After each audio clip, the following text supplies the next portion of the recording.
Let's get into the NBA now. Hardwood floors. And I enjoy hardwood floors, but that's a different story.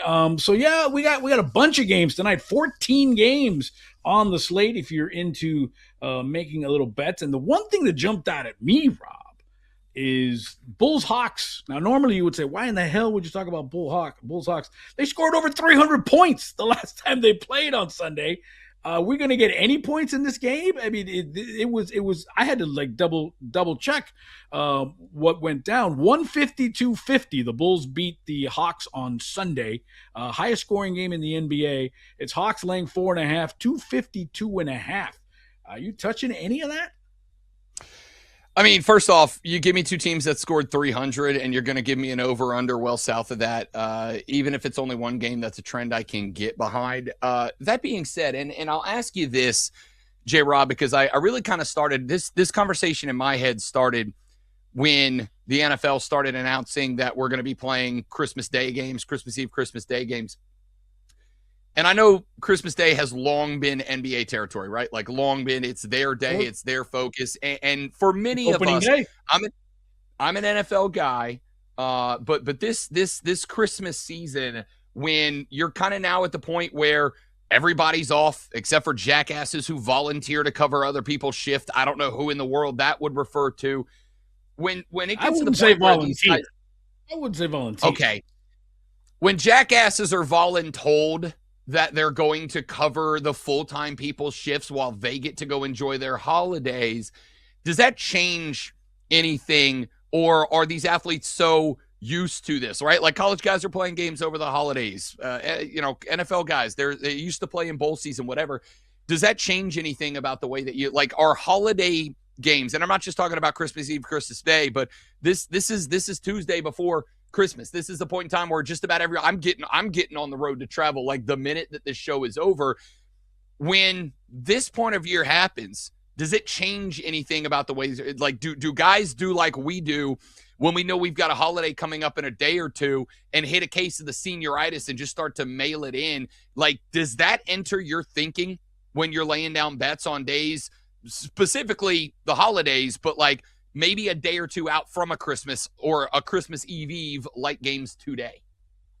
You know, I don't think so, because to me, these athletes, they live in a different world than us. I don't even think they know, they don't know what a carton of milk costs. To me, they don't even know what day of the week. They just know we play, we don't play. Yeah, their families, their friends, their relatives, maybe their spouses are telling them, hey, it's Christmas coming up.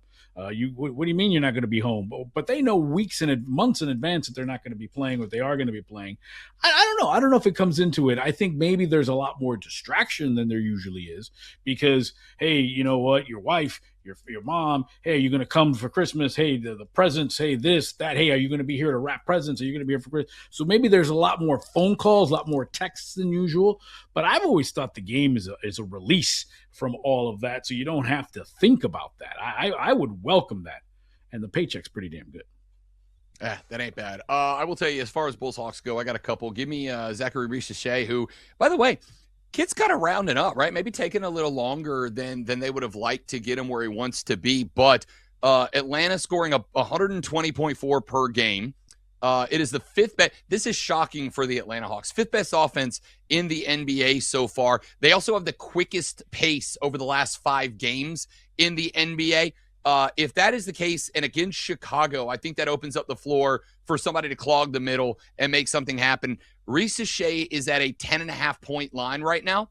And based on the numbers I looked like, he's expected to be closer to 15, 16 points tonight. So the one layup bet for me out of this game is going to be the big man to get to that 10.5 and surpass it. Yeah, the only thing about this is obviously that 300-point explosion. That was Sunday, right? But it's kind of a back-to-back, but not really, because Bulls and Hawks again. But there was no travel because they played in Atlanta on Sunday, and they're playing in Atlanta tonight as well. So the Bulls have been in Atlanta for at least 4 nights. And that to me, it seems to be, the South Beach flu when teams come to play down in Miami. I'll tell you what, you hanging out in Chocolate City, hanging out in Magic City, and getting those pepper wings, those Lou Williams pepper wings. I think the Hawks are going to win this. I think the Bulls got their win, and I think they're enjoying themselves. And Christmas has come early for the Bulls, if you know what I'm talking about.